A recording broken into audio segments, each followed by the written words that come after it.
By the way, again, something else I thought you should be jumping for joy from this week.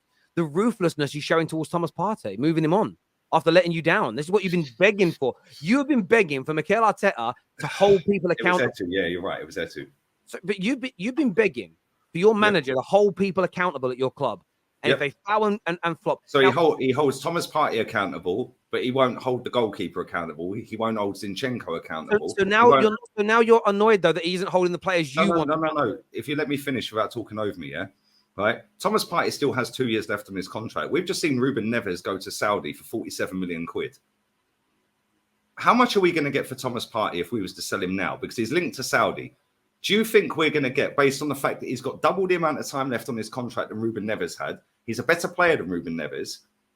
Yeah. Yes, he's 4 years older. So that plays a factor. Do you think we'd get 60, 70 million for him from Saudi? We won't, right? Not only that, why don't we keep him for another year? Because if we're going to go with this Havertz and we're going to go with this Declan Rice double pivot, and then we're going to sign Lavia, for example. Well, if Declan Rice gets injured, and he's got no signs of ever being injured at West Ham, but neither did Thomas Partey at Atleti.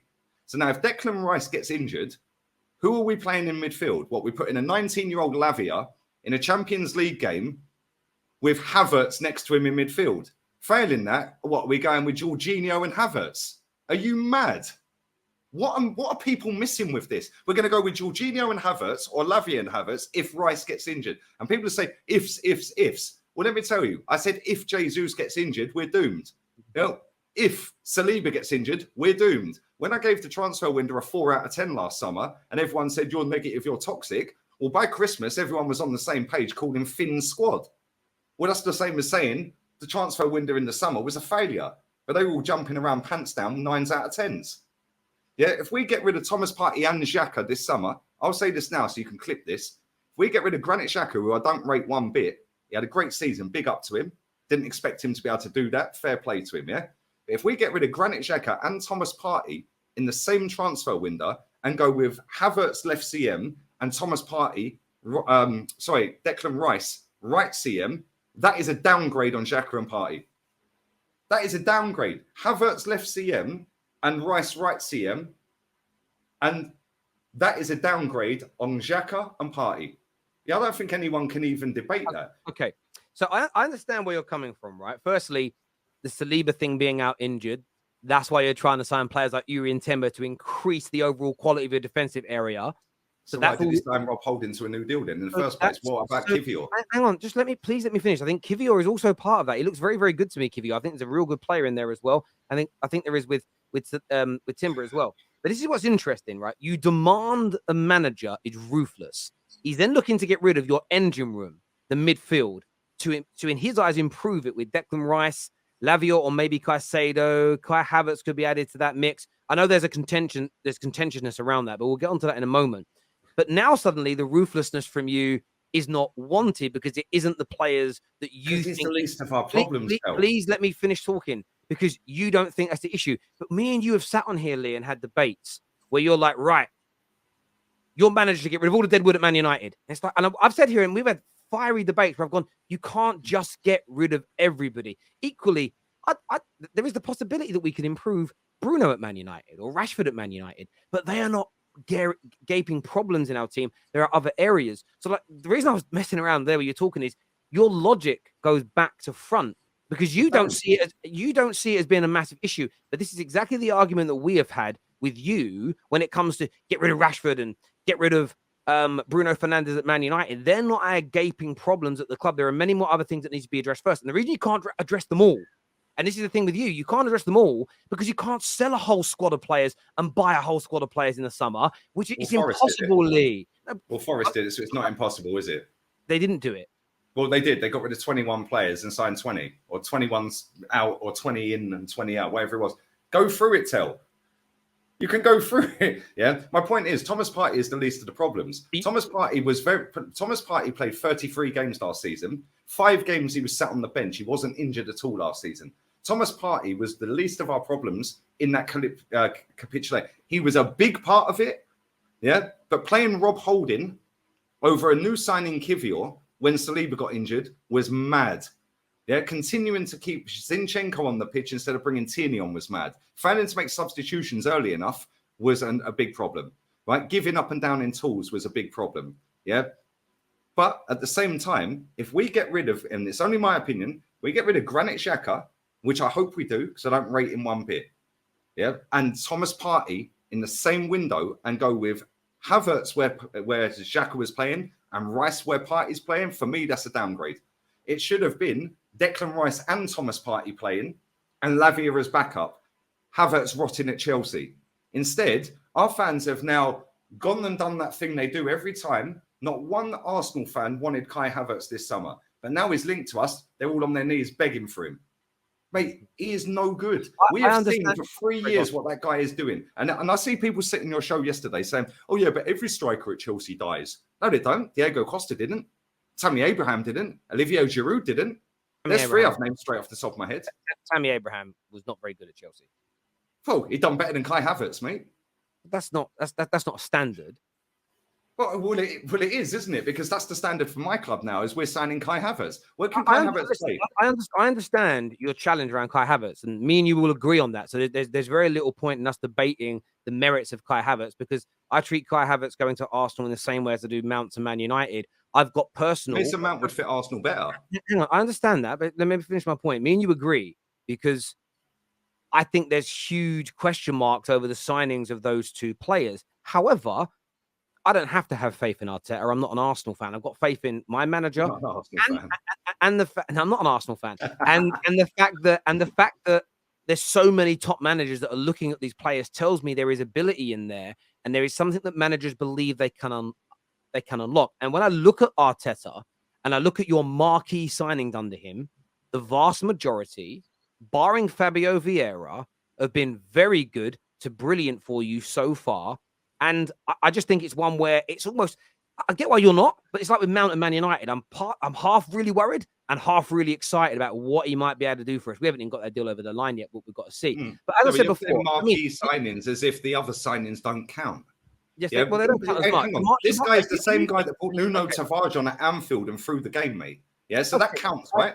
Okay, listen, I understand that. So I want to ask you a question. So are you telling me that players you sign for 30, 40, 50, 60 million, you judge them in terms of their overall production for your club? I judge their performance at the football club they're playing for, which is Arsenal. Yes. I know you do. Please let me finish so you understand what I'm saying and asking you. Do you judge a 50, 60 million pound signing, and do you apply the same standards to them as you do for an 18-year-old signing that costs you 3 million quid? Which 18-year-old signing costs 3 million quid? We're talking about. Give me an exact example. No. I'm asking you. Yeah, but of course it's a hypothetical question. So so give me an example of an 18-year-old for 3 million quid. Example. You signed Declan Rice for 100 million pounds. Yep. You've got the same expectations for him as you would if you went out when you signed Lokonga. You think they should both? Okay, I'll give an example. Marquinhos, 2.5 million. He was 18. Yeah. He was actually a free signing, but we kept good relations by giving him 3 million quid. Yeah. Right? So you expect the same from him? I knew what that signing was. I knew exactly what that signing was. That signing, was just a PR move, the same as Austin Trusty. Yeah. Yep. Yeah. Same as Tavares. Yeah. They're just absolute scumbag signings just to keep everyone gassed. Oh, we signed a young Brazilian. Yeah. We signed a young American. But that isn't my question. No, because I know what they are. I know if we sign Declan Rice, he's a top draw footballer based off of what I've witnessed for the last 4, 5, 6 years. Right, yeah. If we sign Marquinhos for 2 million quid, I know that is a PR exercise, that this fan base will get hyped up. He'll play a handful of games and we'll never see him again. Fine. So if that's what you think that is, that's fine. The point I'm making to you is all of your actual signings. So you've just said all your little cheap signings are not really signings for your first team. They're a PR exercise by the board of your football club, not right? All of them. No. See, you generalize everything I'm saying. Let's go through our signings quickly. Lee, slow down, Lee. Then answer my question directly. So my question to you is, do you judge the marquee big money signings in the same way as you do the 5, 6, 7, 8, 9 millions of the new? It depends on what player it is, Tel. It depends on what player it is, right? But I'll give an example. Sambi Lokonga was hyped up into oblivion, by Thierry Henry, which got this fan base on its knees, and by Vincent Kompany. He was going to be the next Patrick Vieira. Yeah. Oh my God, what a play! 17 million quid. The geezer's championship level. I understand. It wasn't Fabio Vieira was hyped up as the next Bernardo Silva. Emil Smith-Rowe even likened him to Bernardo Silva, which got this fan base on its knees again. 35 mil. Now add them two fees together. That's 51 mil. Yeah, now add another couple of million quid on top of it. We could go and get Caicedo, couldn't we? That's 51 million euros. That's about 43 million pounds. And okay, now double it. Bro, you go, slow down. You go on too long. Let me respond to that bit. No, I'll go on too long. You've asked me a question. No, you've responded. Lee. You've responded. If you just go on for 5-10 minutes, the viewers lose track of what's going on. Let's respond to that bit there. I agree with you. Lokonga hasn't worked out. He was a 14 million pound investment into a young player that did have a lot of hype and a lot of excitement about him 2 years ago, and he hasn't developed by a lot of people in Europe. The Belgian press themselves, the Belgian people themselves, the Belgian football experts looked at this guy. He was on the edge of going to the Euros that summer that you signed him. He was very, very close to their squad, and there was a lot of excitement around him. And Arsenal took a gamble, but a cheap gamble in 2021 of 14 million pounds. I agree with you that the only marquee signing that's cost you significant amounts of money in the modern day world that hasn't delivered for you yet has been Fabio Vieira. But I think, like you and me, we both agree, players deserve at least 2 years before you completely write them off as not being good enough. Why did Chelsea get rid of Koulibaly? Why did Real Madrid get rid of a player? I'll tell you why. Why did Bayern ditch players? Gravenberch, for example. It does happen straight away. But it doesn't have to happen every single time. So with Koulibaly, it's a great example. He's at the wrong side of his career. They've got a lot of defenders. They've actually got too many defenders where they couldn't even register Badiashile for the Champions League in the second half of last season. And it's already been something that I've read in the Chelsea press. The board have admitted that a number of their signings last summer, Koulibaly included, were just wrong. They shouldn't have done them. So they're rectifying that mistake. Clearly. Okay, but when I say that it's wrong that we sign Fabio Vieira for 35, I'm toxic. When I say I'm answering the question. Lee, I'm not saying you're toxic. You're allowed to have that opinion. What I'm saying, if you add up the signings that he has signed over 20 players for Arsenal. Over 20. Right. Yeah, over 20 players. How many are a success? Right? Cool. Let's say half of them. Let's say 50-50. Right? 50-50. Well, Thomas Partey we knew was going to be a success because we've watched him for Atleti in the Champions League, in the Europa League. We've seen how good he is. He won, technically he didn't win the title, even though he played one game, right? But we know how good Thomas Partey was when we activated the release clause on deadline day at the 11th hour. We knew all summer how much the fee was. Cool. So that's not, for me, that in a marquee signing. Yeah, because we knew how much that was. We were the only club that went for him, and we activated it on deadline day because, we can, it'll shut everyone up. Yeah. So Jesus, hold on. Jesus was not a marquee signing. Yeah, Zinchenko was not a marquee signing. Hang on. Gabriel Jesus' price tag doesn't make him marquee to me. What do you mean? Okay, slow it down. I want to get into this. This is important. Why do you not think Gabriel Jesus was a marquee signing for Arsenal? Because he was not a prolific goal scorer, which I told everyone last summer. And then come the end of this season, when everyone's going, he's missing loads of sitters towards the end of the season. Well, I did tell you all. He's never outscored Lacazette in the Premier League.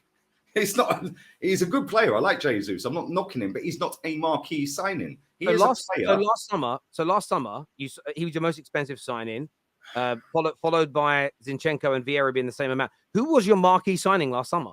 We didn't have one.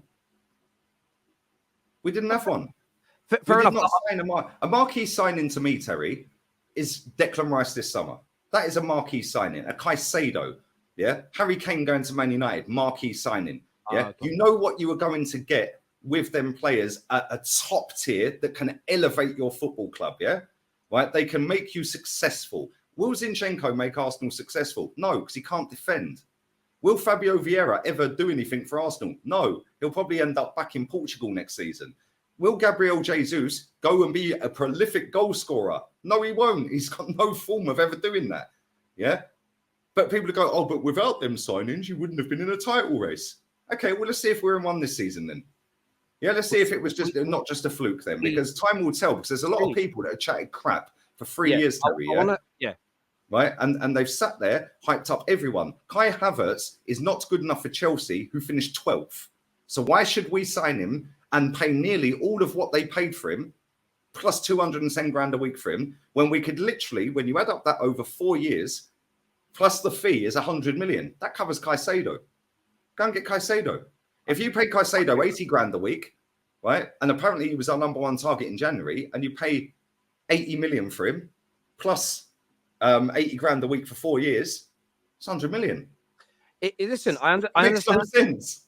Well, right now it doesn't, but I remember your fan base now, and I'm negative, and everyone want me to pick it up and sweep it under the carpet again. But come Christmas, when we got the squad again, Lee, it's not about that. It's not even what I'm saying. Let me try and get through these super chats because there's so many of them. I don't want to disrespect the viewers here. This one here says, buy a better player than the starting 11. Won't know until they play. Make it make sense. Is what's pretty simple, mate. Yeah, 22-year-old from Holland. Yeah, who can't even get in the Holland national team. Yeah, it's now Cummins going to take out one of our back four. Okay, mate. It can happen. Timber currently on a flight to London, according to Docs. Well, that's an interesting one. Thank you for the update there, my friend. Lee, the bid is coming. It's imminent. The bid is around the corner shop. Bid's in traffic. The bid's in 5 minutes away for Declan Rice. I like that. I like that, LJ. Lee probably wants Pirlo out of retirement. It makes me laugh because the standards of this football club are on the floor. Yeah. And it'll be, again, Project Youth, youngest squad in the Champions League, blah, blah, blah. I said to you the other day, I've said it every video I've done. We won 9 out of our first 10 matches last season. There was a World Cup in the middle. Cool. Okay, great. Fantastic. If you all want Kai Havertz, you'll go wax lyrical about Kai Havertz. Kai Havertz and Declan Rice is a downgrade on Xhaka and Partey. And as soon as Rice gets injured, which he will at Arsenal, yeah, then we're going with Jorginho or Lavia next to Havertz in midfield with Odegaard at the peak. Good luck. Yeah, good luck. We'll be better off going and getting Joel Linton than Kai Havertz. Real talk, they ain't even debatable.